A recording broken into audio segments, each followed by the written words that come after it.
लप्पू के घर में नहीं चलती है हमारी श्रृंगार माता की। क्या भोले बाबा पर जो है झूठन चढ़ाई जाती है? श्रृंगार माता को भी हो रही है बहुओं की तरह ही घूंघटवा में घुटन। तो यही सब पॉइंट्स हैं जो हम यहाँ पर इस वीडियो में डिस्कस करेंगे, साथ साथ किसी और को भी लेंगे। हेलो माय यूट्यूब फैमिली, कैसे हैं आप? वेलकम करती हूँ एक बार फिर से मेरे channel Siddhi Riddhi and mom में। तो जो व्यूअर्स इस वीडियो के थ्रू मेरे चैनल तक पहुँचे हैं उन सबसे रिक्वेस्ट है कि प्लीज़ वीडियो को लाइक कर दीजिए, चैनल को सब्सक्राइब कीजिए और वीडियो को ज़्यादा से ज़्यादा शेयर कीजिए। और अगर आपको हाइप का ऑप्शन मिल चुका है तो प्लीज़ आप मुझे हाइप भी दे सकते हैं यार। वीक में 3 बार तो देना है, एटलीस्ट 2 बार तो आप मुझे दे ही सकते हैं कम से कम। बड़े बड़े इन्फ्लुएंसर को तो हर कोई सपोर्ट करता है, ज़रूरत है छोटे वाले यूट्यूबर्स को सपोर्ट करने की ताकि वो भी अपनी लाइफ में कुछ कर पाएँ। और हमें तो वैसे आप लोगों का ही सहारा है। लप्पू को भी ऑडियंस ने ही तो सहारा दिया था, यहाँ तक पहुँचाया था। तो प्लीज़ बिल्कुल भी शर्माइएगा मत, क्योंकि आप लोग मेरी वीडियो सर्च करके देखते हैं, ये मुझे पता है। तो सर्च करने की ज़रूरत ही नहीं है भाई। अगर आप मुझे सब्सक्राइब कर लेंगे, मेरे चैनल को हाइप दे देंगे, तो जैसे ही मैं वीडियो अपलोड करूँगी तुरंत आपके पास नोटिफिकेशन चला जाएगा। तो चलिए वीडियो शुरू करते हैं। आपको वो दिन याद होगा जब ये पूरी जगत फैमिली जो है सिवान से मथुरा आई थी।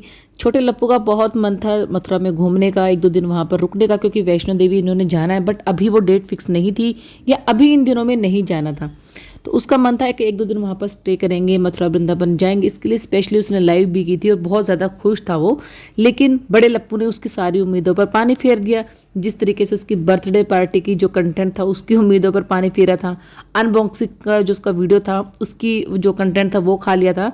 तो भाई लप्पू अपने रहते किसी के कैसे चलने देता है। तो वो फट अपनी गाड़ी लेकर पहुंच गया था अपने मामी पापा और अपने भाई भाभी को लेने के लिए। और मजबूरी में उन्हें वहां पर आना पड़ा, क्योंकि अब वो ये तो कह नहीं सकते थे कि हम 1-2 दिन रुक कर आएंगे, तुम वापस चले जाओ। अब रीज़न उन्होंने कुछ भी बताया, बट मुझे अंदर से फील नहीं होता कि स्पेशली सिर्फ लेने के लिए लप्पू इतनी दूर जाएगा। पर चलो कोई नहीं, वो चला गया। तो ये लोग बेचारे मथुरा नहीं रुक पाए। इस चीज़ का गुस्सा आंटी ने भी अपनी वीडियो में दिखाया था और इस चीज़ का बुरा जो है छोटे लप्पू ने भी अपनी वीडियो में बताया था कि भाई पता नहीं क्या करता है, कुछ समझ नहीं पाता है। हमारा मन था वहाँ जाने का, जाने नहीं दिया, अब क्या ही कह सकते हैं ये चीज़। अब फिर से कुछ ऐसा हुआ है श्रृंगार माता के साथ।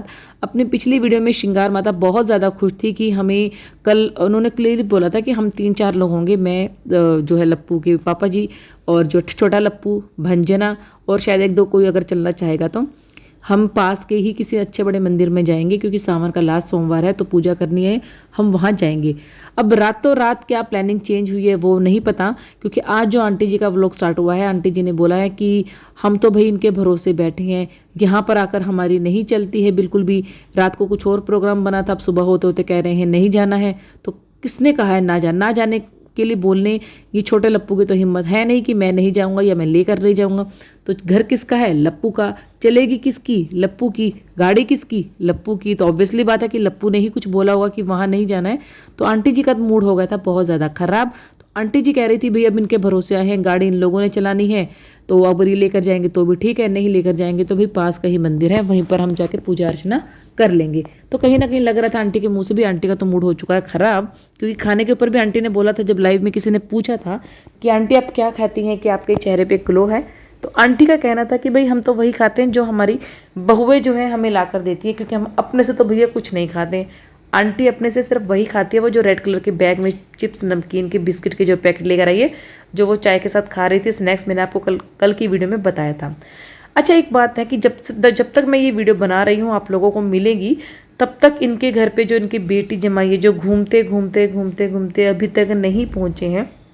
जब ये लोग सिवान से निकले थे तो इन्होंने बोला था टिकट बुक हो गई है, हमें जाना है। तो मुझे लगा था कि अम्बाला पहुंचते ये लोग निकल जाएंगे, बट ना तो इनकी बेटी दामाद का अभी तक पता है। दिल्ली वो पहुंच गए हैं, आगे उन्होंने अजमेर जाना है, क्या प्लानिंग चल रही है, ये टिकट्स नहीं हो रही है। और इन्हीं के कमेंट सेक्शन में कमेंट मैंने पढ़ा था कि अभी जो है वैष्णो देवी में हेलीकॉप्टर से जो है नहीं जाया जा रहा है, वहाँ पर अभी वो सेवा जो है बंद है। तो अगर वो बंद है तो फिर हेलीकॉप्टर की टिकट्स इन लोगों की कैसे हुई है, या अभी इनकी टिकट्स हुई ही नहीं है, या कुछ और इनका इवेंट है जिसके लिए ज़ोर शोर से तैयारी की जा रही है। मतलब कुछ क्लियर अभी कुछ पता नहीं है। जब चीज़ें सामने आएंगी तभी हम कुछ बता पाएंगे क्या करना है क्या नहीं। तो आंटी जी फिलहाल तो चली जाती हैं अपने बेटे बहू को लेकर मंदिर में। बेटे का मन था गाड़ी से आने का, बट आंटी जी शायद किसी बात पर नाराज़ थी, तो आंटी जी ने बोला कि नहीं ऐसे ही चलते हैं, पास में ही मंदिर है। तो आंटी जी चली जाती हैं मंदिर और खूब तैयार त्यूर होकर, बिल्कुल टिपिकल, चलो अच्छी बात है जैसा वो श्रृंगार करती हैं। तो उसके बाद एक चीज़ आप लोग मुझे बताइए, जब भी हम पूजा करते हैं भाई, जहाँ तक मैंने देखा है, जब कोई भगत शिवलिंग पर आकर अपना बेलपत्र या जो भी फूल वगैरह वो चढ़ा देता है, अगर किसी दूसरे भगत के पास वो चीज़ें नहीं हैं तो क्या शिवलिंग के ऊपर से वही बेलपत्र उठाकर धोकर उसे दोबारा चढ़ाया जा सकता है? मतलब मुझे ये चीज़ें क्लियर नहीं है, मेरे हिसाब से नहीं, क्योंकि मैंने कभी नहीं देखा मेरे आस पड़ोस में, मेरे खुद के घर में, नॉन में ये चीज़ें नहीं है। तो कोई नहीं, आप हाथ जोड़ सकते हैं। भगवान श्रद्धा के भूखे होते हैं, नहीं चाहिए उन्हें बेलपत्र, नहीं चाहिए धूप बत्ती, नहीं चाहिए उन्हें कुछ लेकिन अगर आप दिल से 5 मिनट याद करते हैं तो भगवान आपकी श्रद्धा लेते हैं, आपकी सेवा लेते हैं। मेरा अपना ये मानना है। तो बाकी जो आंटी जी हैं, आंटी जी ने अपनी सब प्लेट में सब कुछ दिखा दिया था कि भाई मेरी प्लेट में कपूर भी है, धूप भी है, गंगा जल भी है, चंदन भी है, ये भी है, वो भी है, मैं सब लेकर जा रही हूँ। कमी थी फूल पत्तियों की, लेकिन वो लप्पू के घर से निकलते निकलते रास्ते में इनको जो भी मिला कोई फूल पत्ती इन्होंने छोड़ी नहीं, सब ये लेती चली गई जो जो इनको अच्छा लग रहा था। जब भंजना बोलती है बेलपत्र नहीं है मम्मी जी, तो मम्मी जी का कहना है कि चलो मंदिर में मिल जाएगा, जिसने बेलपत्र चढ़ाया होगा उसको धो के हम यूज़ कर लेंगे। तो ये आंटी जी ने बोला है कि बेलपत्र को धोकर हम यूज़ कर लेंगे। और जो बड़े वाली लप्पी थी वो इनके साथ गई नहीं थी, तो आंटी ने बोला कि उसने घर पर ही पूजा पाठ कर ली है। अब पूजा पाठ कैसे कर लिए घर पे? अब कुछ कमेंट्स इनके सेक्शन में आ रहे थे कि हमको लगता है कि दीदू प्रेग्नेंट है, दीदू प्रेग्नेंट है। अगर आपकी दीदू प्रेग्नेंट होगी तो वो वैष्णो देवी कैसे जाएगी? आपने नहीं सोचा ये सब? और अगर होती तो लप्पू उसकी हेलीकॉप्टर की टिकट नहीं करवाता? थोड़ा सा दिमाग पर जोर लगाइए। बस अंध भक्तों को तो ये है कि लप्पी रात सोए और सुबह प्रेग्नेंट हो जाए और प्रेगनेंसी की न्यूज़ उन लोगों के पास मिल जाए। ऐसा नहीं होता है भाई, बच्चा डाउनलोड नहीं होता है, टाइम लगता है उसको भी कंसीव करने में, आने में 9 महीने का टाइम लगता है। लेकिन दीदू के अंध भक्त तो इतने अंध भक्त हो गए हैं कि बस दीदी उनको न्यूज़ दे दे, आज न्यूज़ दे दे और कल उनको बच्चा ला के हाथ में दे दे कि ये लो जी हमारा बच्चा आ गया। कुछ चीज़ें सोच समझ के बोला कीजिए। और ये बेलपत्र वाली जो बात है ये प्लीज़ मुझे करेक्ट कर दीजिएगा कि ऐसा होता है या नहीं होता, क्योंकि नॉलेज तो होनी चाहिए ना हर एक चीज़ की। आंटी जी मंदिर में हर जो कैमरामैन था, चाहे वो नहाया था या नहीं नहाया था, क्योंकि ये लोग तो चलो पूजा पाठ करने गए थे, नहा के गए होंगे, छोटा लप्पू लप्पी भी, उन सबको टीका कर रही थी। कैमरामैन वगैरह जो भी थे उन सबको आंटी जी ने टीका कर दिया। और आंटी जी अपने व्लॉग में बोल भी रही हैं कि भाई कुछ लोग बोलते हैं कि पूजा की वीडियो डालते हो, पूजा की वीडियो डालते हो, तो हम तो डालेंगे भाई, क्योंकि ये हमारा काम है।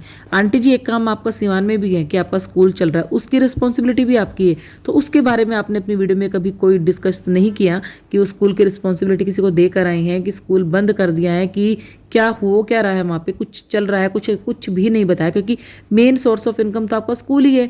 आप और आपका जो अंबानी बेटा है वो खुद बोलता है कि नहीं मेरे तो वाईटी से तो हम कुछ कमाई करते नहीं है, वाईटी से तो बेकार की कमाई है, हमारा जो सोर्स ऑफ इनकम है वो तो कुछ और है, स्कूल भी है और भी कुछ लोग हैं, बट वाईटी जो है हमारा मेन सोर्स ऑफ इनकम नहीं है। बट जब देखो आप स्कूल को छोड़ के और चीज़ों को छोड़ के, टीचिंग को छोड़कर सिर्फ वाईटी पर ही पूरी फैमिली दनादन लगी हुई है।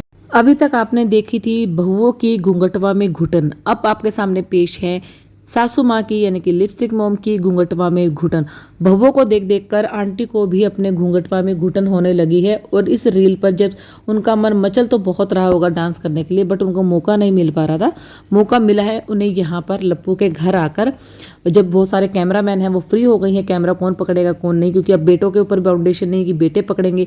लप्पू के पास इतने बाल मजदूर हैं, उसने कोई भी बाल मजदूर फिट कर दिया है आंटी के पास कि ये आपका है मजदूर और ये आपका कैमरामैन भी है। तो आंटी कर रही है घूंघटवा में घुटन। ऐसी एक भी चीज़ नहीं है कि जो आंटी अपनी बहुओं के साथ कंपटीशन में ना करती हो, या तो मेकअप में या ड्रेसेस में या वीडियो व्लॉगिंग में या शॉर्ट्स में, रील्स में, घूंघटवा में घुटन में कोई एक ऐसी चीज़ नहीं है जिसमें ये कहा जाए कि आंटी सास है, बूढ़ी है, आंटी से नहीं होगा। जी नहीं। अब देखिए ना, लप्पी का घर है, लप्पी की उम्र है, बट लप्पी पूरे घर में जो है ना अजीब सी बनकर घूमती है, कभी कुछ अजीब सा पहन लेती है। ये तो खैर सास ससुर आए हैं तो ये पहन रही है, अदरवाइज आपने भी देखा होगा कुछ बाल कंघी करे नहीं करे, बट वहीं श्रृंगार माता है, सारे काम एक तरफ, अपना पूरा फुल जो मेकअप है ना वो टिच होना चाहिए बिल्कुल, क्योंकि वीडियो में आना है भाई। इस तरह से आंटी से जैसे लप्पी से हमें बहुत कुछ सीखने को मिला, लास्ट वीडियो में मैंने आपको बताया कि कैसे कुछ सीखने को मिल सकता है, इस तरीके से आंटी से भी हमें बहुत कुछ सीखने को मिलता है। उम्र के इस पड़ाव पर आकर इतना एक्टिव रहना और अपने बेटे बहू से फुल ऑन मुकाबला करना, जो चीज़ सास को करनी चाहिए वो जिम्मेदारी भूल भाल के, जो चीज़ एक टीनेज लड़की को करनी चाहिए वो फुल ऑन कर रही है। ये घर के रीति रिवाज, साफ सफाई, अब इन्हें कोई दुख नहीं होता कि लप्पी माँ बन रही है नहीं बन रही है। जब तक ये वाईटी पर नहीं थी, जब तक ये कैमरा नहीं पकड़ती थी, तब तक इनको बहुत दिक्कत होती थी कि लप्पी जो है लप्पू अलग रह रहे हैं, लप्पी जो है दूसरों के घर पहुंच जाती हैं, लप्पी के घर में मतलब जो है कि ये कंसीव नहीं कर पा रही, माँ नहीं बन पा रही। लेकिन अब आंटी जी को कोई दिक्कत नहीं, आंटी जी को भी पता है कि कल को बेबी आ जाएगा तो बहुत सारी प्रॉब्लम्स बढ़ जाएंगी, इनका घूमना फिरना बंद हो जाएगा। जब ये घूमेंगे फिरेंगे नहीं तो नई नई जगह एक्सप्लोर कैसे करेंगे, जाएंगे कैसे, और ये नहीं जाएंगे तो फिर मुझे कैसे कुछ चीज़ें बताएंगे। तो कुछ कहीं ना कहीं सबका स्वार्थ अपनी अपनी जगह है। अच्छा, आंटी जी गई तो थी पैदल, लेकिन बीच रास्ते में शायद जो है छोटा लप्पू या जो कोई किसी और ने कोई और जो है गाड़ी लेकर आया है। मंदिर में पहुंचने से पहले आंटी जी गाड़ी में बैठ गई थी। एक क्लिप है जिसमें आप देखेंगे कि वीडियो चल रहा है और जो लप्पू के पिताजी हैं यानी कि अंकल जी हैं, वो अपना कुर्ता पजामा ठीक कर रहे थे। मतलब कुर्ता उनका ऊपर उठा हुआ था, वो हाथ अंदर डाल के नाड़ा शायद ठीक कर रहे थे। तो भाई आंटी जी प्लीज़ कैमरामैन को थोड़ा समझाइए या एडिटर को थोड़ा समझाइए, इस तरीके की जो क्लिप होती है ना बाद में वायरल हो जाती हैं और फिर बाद में बहुत कुछ भुगतना पड़ा है। रिसेंटली अभी आपकी बहू के साथ हुआ है, कुछ किसी के घर जाके रुद्राभिषेक की पूजा के दिन वो हंसी मजाक की थी और वो जो हंसी मजाक वायरल हो गया, फिर जो उसकी इमेज है वो बहुत ज़्यादा ख़राब हो गई। फिर वो आती है कि सफाई देने की, हम तो कुछ करते नहीं हैं, पता नहीं हमारी गंदी अश्लील फोटो कहाँ से लग जाती हैं, बातें कहाँ से लग जाती हैं। तो थोड़ा सा सोच समझ के कैमरे पर चीज़ें कीजिए। और ज़रूरी नहीं है अंकल जी को दिखाना, अंकल जी तो वैसे भी फ़ोन पे रहते हैं, जब देखो अंकल जी फ़ोन पर ही होते हैं, स्कूल की ही बात कर रहे होते हैं। तो आप अपने पे ध्यान रखिए और कैमरामैन को थोड़ा समझा दिए कि इस तरीके की जो फोटोज़ होती हैं उनको थोड़ा सा कट कर दिया करें। आंटी जी बोल रही हैं कि मेरे घर में कुछ भी होता है तो भोले बाबा आके संभाल लेते हैं और कुछ भी गलत नहीं होने देते, सब ठीक हो जाता है। तो भगवान करे कि ऐसी कृपा आपके ऊपर बनी रहे और माता रानी आपको, आपके बड़े लप्पू को, अंबानी को और छोटे लप्पू को सद्बुद्धि दे कि वो तरीके से रहें और अपनी वाइफ की इज्जत करें। तो नेक्स्ट मिलूंगी आपसे नेक्स्ट वीडियो में, तब तक के लिए आप इस वीडियो को एंजॉय कीजिए और बताइए आपको ये वीडियो कैसे लगी।